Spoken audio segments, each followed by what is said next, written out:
enemies that was coming up against him, and they had entered into his country. Watch this. Now God was showing me this. He said, now in the process of all that. Amen. I want to deal with the topic on with birthing. I want to teach a little bit on, thank you, sir, meeting God at your burning bush.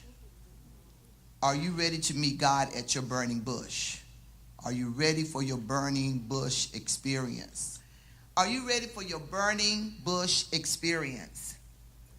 The burning bush experience for us is when we literally meet God and he shares with us what our destiny is. The burning bush experience is when we are afraid to even look at God in the image that he comes to us face to face, because we fear.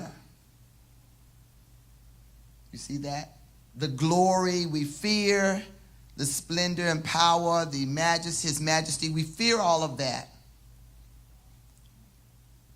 And the reason we fear it all is because soon as we meet him face to face, everything about who we are that is not lined up with him comes screaming out. And we feel shame. We feel this, y'all follow what I'm saying? And you might say, no, because I haven't had the burning bush experience, but you have spiritual imagination. Spiritual imagination. So we talked about the valley of development. Look at this.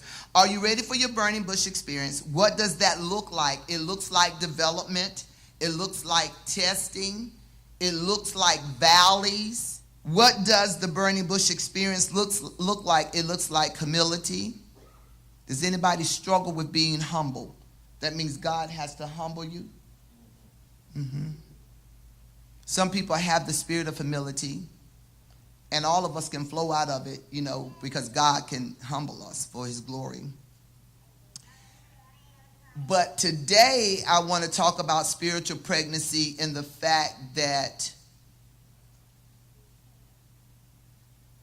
meeting God at the burning bush looks like ridding self-efficiency.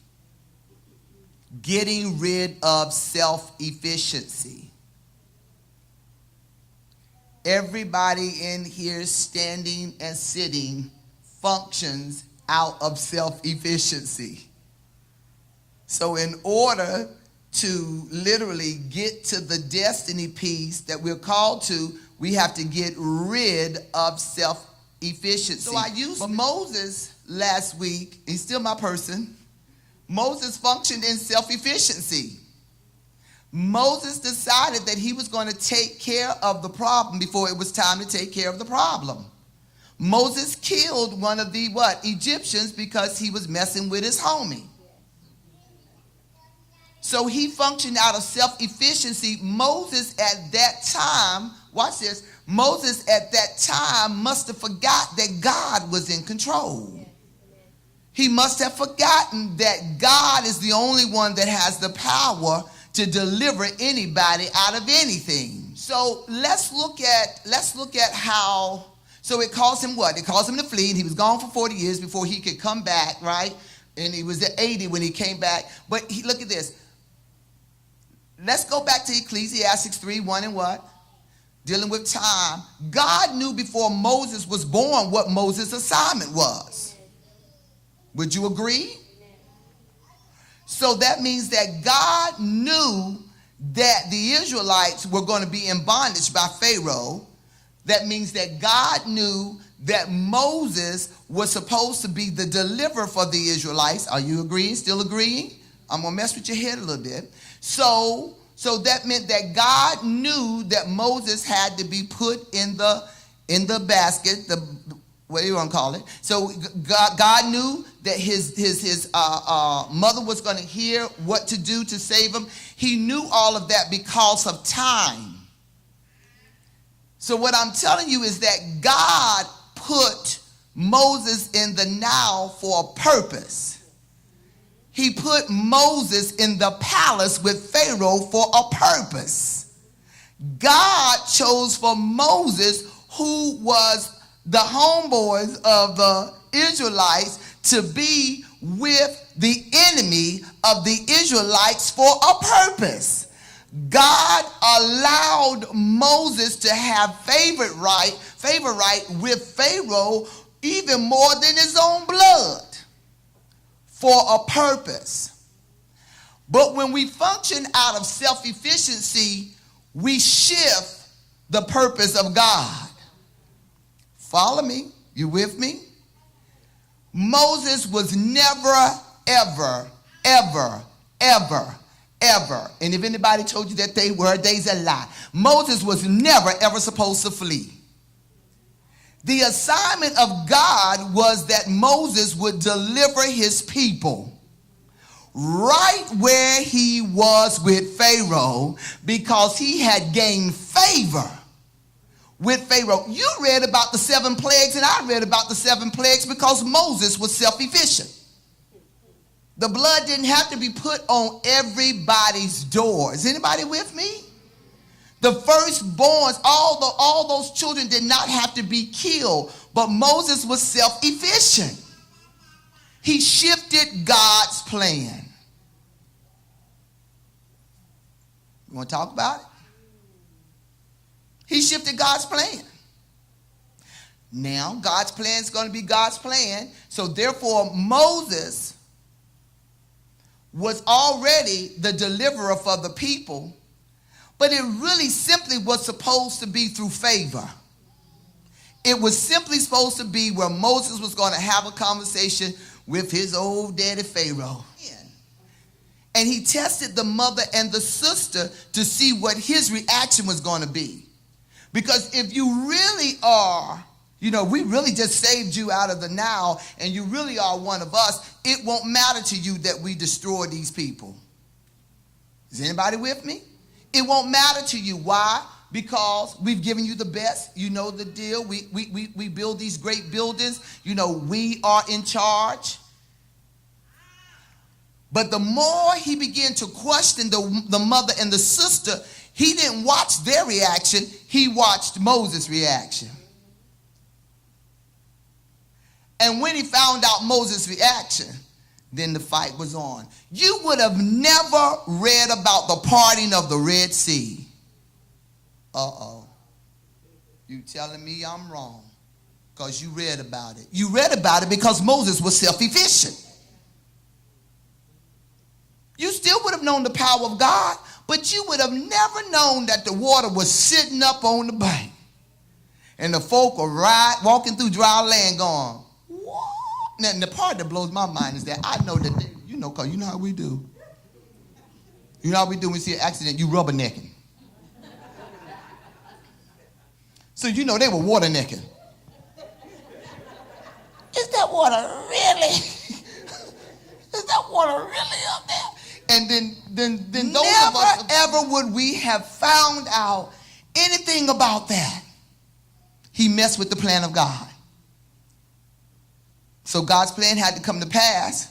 So God had to do more work than he really had to do. So then when Moses went through his development, he was already being granted favor. And I don't know how he would have addressed Pharaoh, but what I do know is the Israelites would have been set free because he already had favor. I do know that he had so much favor that he would have influenced him. He already was influenced by him. That he allowed him to do more things than his own. Come on, somebody.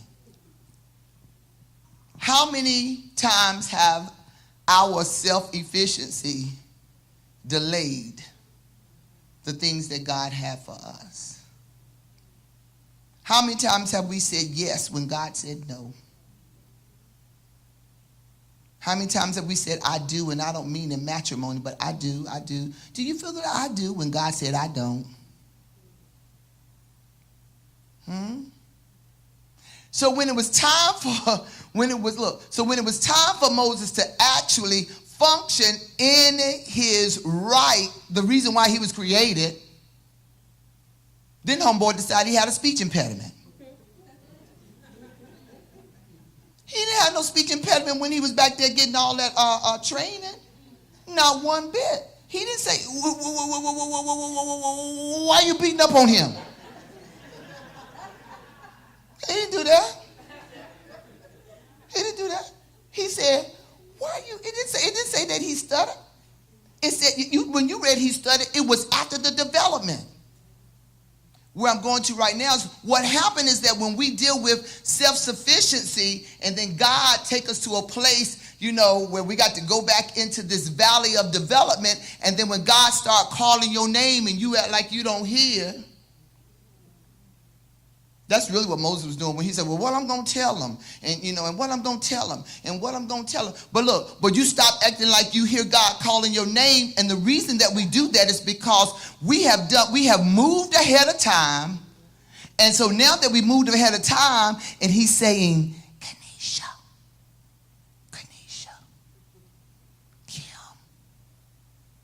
Kim, you see that?